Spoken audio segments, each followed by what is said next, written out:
નમસ્કાર દર્શક મિત્રો, આજે અર્બન ગુજરાતના ફેસબુક લાઈવમાં આપનું હાર્દિક સ્વાગત છે। દર્શક મિત્રો, અત્યારે કહેવાય છે કે એક તરફ ગુજરાતની અંદર દારૂબંધી છે, પણ ક્યાંક આણંદની જો વાત કરવામાં આવે તો વાસ્તવિકતા ખૂબ અલગ જોવા મળી રહી છે। કારણ કે આજે નાની ખોડિયાર રોડ ઉપર ગંગદેવનગર પાસે આજે એક મહિલા છે, એ મહિલા દેશી દારૂ વેચતા આજે સ્થાનિકો દ્વારા રંગે હાથ ઝડપી છે। જે દ્રશ્ય બતાવવાનો પ્રયત્ન કરીશું। આજે આપ જે દ્રશ્યની અંદર જોવો છો કે અહીંયા આગળ જે સ્થાનિકો છે એ સ્થાનિકો દ્વારા અત્યારે આજે મહિલા છે, મહિલાને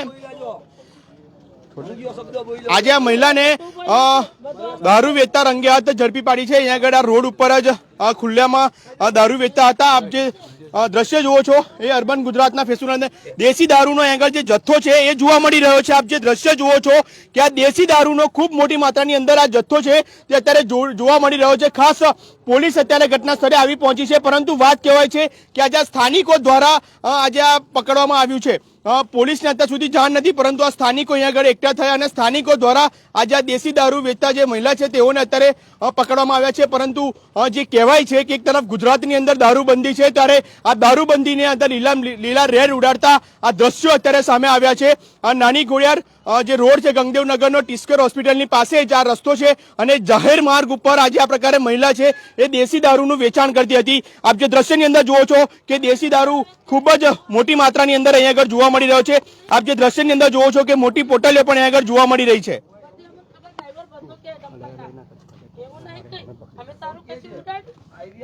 આપ જે દ્રશ્ય અત્યારે જોયા, અર્બન ગુજરાત અહીંયા આગળ આવી પહોંચ્યું છે અને અર્બન ગુજરાતના ફેસબુક લાઈવના માધ્યમથી આપ જુઓ છો આપણે અહીંયા આગળ સ્થાનિકો જે લોકો પકડનારા હતા, ભાઈ અહીંયા આગળ કોણ હતું, આ પકડ્યું કોને પકડ્યું ભાઈ? તમે શું બોલો ભાઈ, શું થયું, કેવી રીતના તમે પકડ્યું, કેવી રીતના ભાઈ? એટલે અમે સોસાયટીની બહાર, અમારે સોસાયટીમાં પાછળ ઘર છે અને રોજ સોસાયટીના અમે ઘરની બહાર નીકળતા આવતા જતા અવારનવાર ગારો ગારી ઝઘડા, ખુલ્લામાં પેશાબ કરવું, હેરાનગતિ અવારનવાર થતું હોય છે। એટલે આજે તપાસ કરી ત્યારે ખબર પડી। બરોબર છે। અને આ એક વાર નથી, અનેક વાર બનેલું છે। 4 વખત આ બેનને લઈ ગયા છે, છોડી મૂકેલા છે। ઉગ્ર રજૂઆત કલેક્ટર સાહેબના ત્યાં, એસપી સાહેબને પણ અમે વિડીયો બતાવીને પણ આ રજૂઆત કરેલી છે અને છતાં પણ જોઈએ એવી એક્શન નથી લેવાઈ, બરાબર। અને અહીંયા આગળ ગાળાગાળી, ખુલ્લા કપડાં પહેરીને પીને જેમ તેમ પડેલા હોય, અમારી બેન દીકરીઓ અહીંથી આ મંદિરે જતી આવતી હોય છે, ત્યારે આનું શું કરવું? એટલે મહેરબાની કરીને અમે સરકારને અમે રજૂઆત કરીએ છીએ કે પોલીસને જે જવાબદાર હોય કે આની પાછળ યોગ્ય પગલાં લે, આમની પાસે ક્યાંથી આવે છે એના મૂળ સુધી જાય અને આનો રસ્તો દૂર કરે અને કાયમી ધોરણે અહીંથી દાદાને કે બુલડોઝર ફેરવે પણ અમને દૂર કરો। જી, આપણે બેન છે, બેન કેટલા સમયથી ધંધો કરો છો તમે? વરસ થઈ ગયું। વરસથી ધંધો કરો છો? હા, કઈથી લાવો છો આ દારૂ? અહીં કાઢો જ છે, કઈથી લાવતી નહીં। અહીંયા આગળ તમે જાતે કાઢો છો તો પોલીસને કશું બીક નથી તમને? પોલીસમાં ભરણ આલું છે ને। પોલીસમાં ભરણ આપો છો? કોણ લઈ જાય છે આ ભરણ? કોણ લઈ જાય? ભરણ સાહેબ નું નામ નહીં જાણતી, પણ ભરણ આપું ખરી। ભરણ આપો છો ખરા? પોલીસમાં ભરણ ચાલે છે?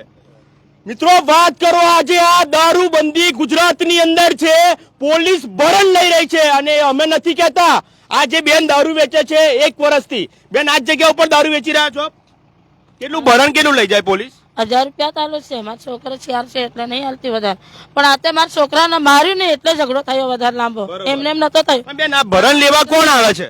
સાહેબો આવે છે, નામ નહીં જાણતી હું। નામ જાણતા કેટલા રૂપિયા લઈ જાય? કેટલા રૂપિયા લઈ જાય? 1000 રૂપિયા જ લઈ જાય। 1000 રૂપિયા લઈ જાય છે ભરણ ના? હા, જોઈએ થી વળખું। બરોબર છે। આપ જે દ્રશ્ય અત્યારે જોવો છો અર્બન ગુજરાતના ફેસબુક લાઈવના માધ્યમથી, વાત આજે શરમજનક પોલીસ બાબતે છે। હું દરેક પોલીસને ખરાબ નથી કહેતો, દરેક પોલીસ ખરાબ નથી હોતી, પરંતુ આજે રોડ ઉપર જયારે દારૂ વેચાઈ રહ્યો છે અને આ રોડ ઉપરના દ્રશ્યો છે અને જે બેન વેચનારા છે, બેન કહી રહ્યા છે કે અમે પોલીસને ભરણ આપીએ છીએ। વિચાર કરો, 1000 રૂપિયા પોલીસ લઈ જાય છે। આ એક શરમજનક બાબત કહી શકાય આણંદ માટે। આણંદમાં ઘણી બધી જગ્યા છે કે જ્યાં આગળ દારૂ વેચાય છે, દેશી દારૂની ધમધમતી અડ્ડાઓ ગમે તે જગ્યા પર ચાલે છે, અમને બધી જ ખબર છે। પણ આજે જયારે રોડ ઉપર દારૂ વેચાતો હોય, અહીંના સ્થાનિકો વર્ષોથી ભરણ પરેશાન હોય છે, લોકો દારૂ પીને નાટકો કરતા હોય છે અને તેમ છતાં પોલીસની ચૂપકીદી એ કેટલી યોગ્ય છે? બસ આવા જ એપિસોડ માટે અમારી સાથે જોડાયેલા રહેજો, કારણ કે હવે પર્દાફાશ આ બાબતના અનેક કરવા પડશે। કેમેરામેન અક્ષર પટેલ સાથે હું છું મના નિંગુ, અર્બન ગુજરાત। આપ જે દ્રશ્ય જોવો છો આ એ જ દ્રશ્યો છે।